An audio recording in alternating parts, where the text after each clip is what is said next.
Shalom bagi kita semuanya. Firman Tuhan untuk kita hari ini dari Lukas pasal 17. Beberapa nasihat. Yesus berkata kepada murid-muridnya, tidak mungkin tidak akan ada penyesatan, tetapi celakalah orang yang mengadakannya. Adalah lebih baik baginya jika sebuah batu kilangan diikatkan pada lehernya, lalu ia dilemparkan ke dalam laut, daripada menyesatkan salah satu dari orang-orang yang lemah ini.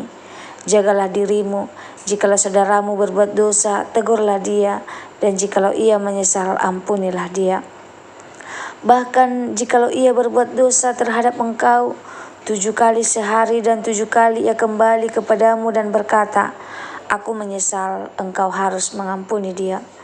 Lalu kata rasul-rasul itu kepada Tuhan, tambahkanlah iman kami. Jawab Tuhan, kalau sekiranya kamu mempunyai iman sebesar biji sesawi saja, kamu dapat berkata kepada pohon ara ini, terbantulah engkau dan tertanamlah ke dalam laut, dan ia akan taat kepadamu.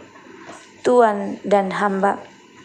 Siapakah di antara kami yang punya seorang hamba yang membajak atau mengembalakan ternak baginya, akan berkata kepada hamba itu setelah ia pulang dari ladang, mari segera makan? Bukankah sebaliknya ia akan berkata kepada hamba itu, sediakanlah makananku, ikatlah pinggangmu dan layanilah aku sampai selesai aku makan dan minum, dan sesudah itu engkau boleh makan dan minum. Adakah ia berterima kasih kepada hamba itu karena hamba itu telah melakukan apa yang ditugaskan kepadanya? Demikian jugalah kamu. Apabila kamu telah melakukan segala sesuatu yang ditugaskan kepadamu, hendaklah kamu berkata, kami adalah hamba-hamba yang tidak berguna. Kami hanya melakukan apa yang kami harus lakukan. Ke-10 orang kusta. Dalam perjalanannya ke Yerusalem, Yesus menyusur perbatasan Samaria dan Galilea. Ketika ia memasuki suatu desa, datanglah 10 orang kusta menemui dia. Mereka tinggal berdiri agak jauh dan berteriak, Yesus, Guru, kasihanilah kami. Lalu ia memandang mereka dan berkata, pergilah, perhatikanlah dirimu kepada imam-imam. Dan sementara mereka di tengah jalan, mereka menjadi tahir. Seorang dari mereka ketika melihat bahwa ia telah sembuh, kembali sambil memuliakan Allah dengan suara nyaring. Lalu tersungkur di depan kaki Yesus dan mengucapkan syukur kepadanya. Orang itu adalah orang Samaria. Lalu Yesus berkata, bukankah ke-10 orang tadi semuanya telah menjadi tahir? Di manakah yang 9 orang itu? Tidak adakah di antara mereka yang kembali untuk memuliakan Allah selain daripada orang asing ini? Lalu ia berkata kepada orang itu, berdirilah dan pergilah, imanmu telah menyelamatkan engkau. Kedatangan kerajaan Allah. Atas pernyataan orang-orang Farisi, apabila kerajaan Allah akan datang, Yesus menjawab katanya, kerajaan Allah datang tanpa tanda-tanda lahiriah. Juga orang tidak dapat mengatakan, lihat dia ada di sini atau dia ada di sana, sebab sesungguhnya kerajaan Allah ada di antara kamu. Dan ia berkata kepada murid-muridnya, akan datang waktunya kamu ingin melihat satu daripada hari-hari anak manusia itu, dan kamu tidak akan melihatnya. Dan orang akan berkata kepadamu, lihat, ia ada di sana, lihat, ia ada di sini, jangan kamu pergi ke situ, jangan kamu ikut. Sebab sama seperti kilat memancar dari ujung langit yang satu ke ujung langit yang lain, demikian pula lah kelak halnya anak manusia pada hari kedatangannya. Tetapi ia harus menanggung banyak penderitaan dahulu dan ditolak oleh angkatan ini. Dan sama seperti terjadi pada zaman Nuh, demikian pula lah halnya kelak pada hari-hari anak manusia. Mereka makan dan minum, mereka kawin dan dikawinkan, sampai kepada hari Nuh masuk ke dalam batra.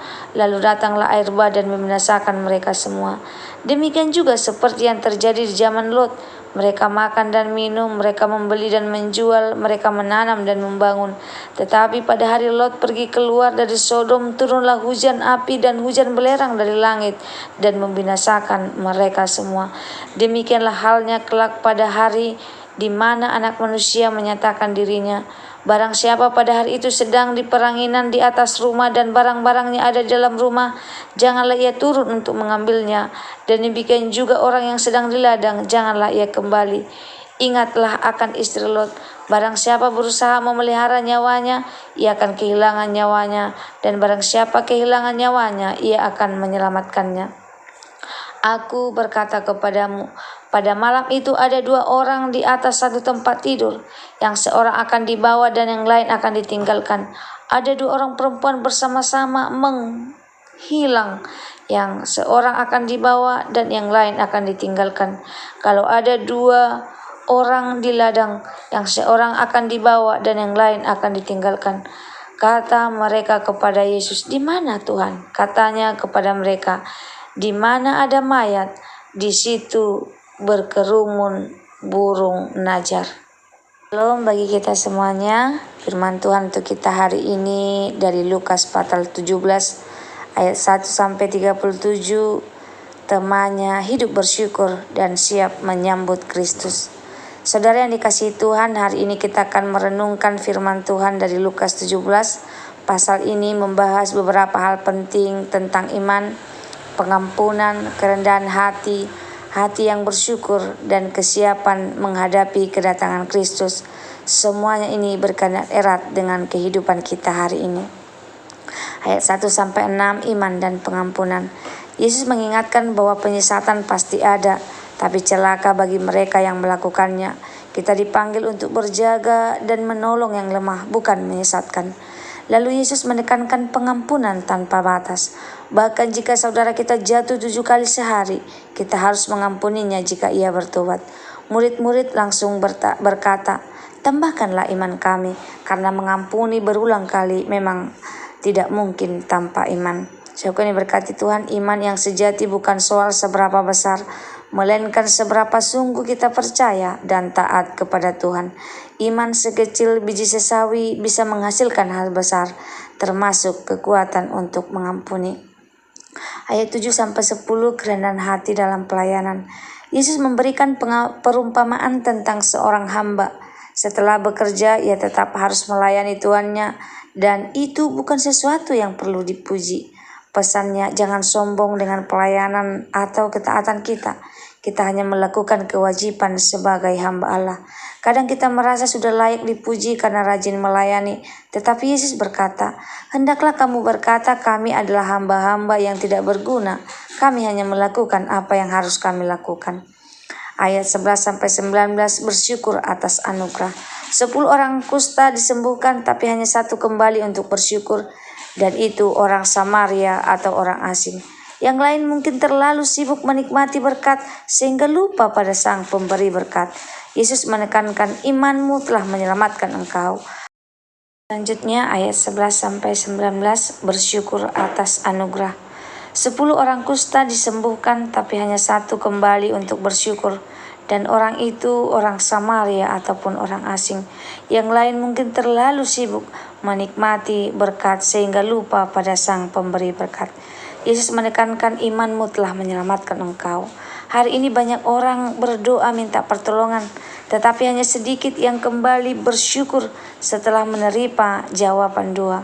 Tuhan tidak hanya mencari mulut yang meminta, tetapi hati yang kembali kepadanya. Ayat 20-37, kedatangan kerajaan Allah. Orang Farisi bertanya dengan tanda-tanda kerajaan Allah. Yesus menjawab, kerajaan Allah ada di antara kamu. Artinya kerajaan itu hadir dalam diri Yesus dan dalam hati orang percaya.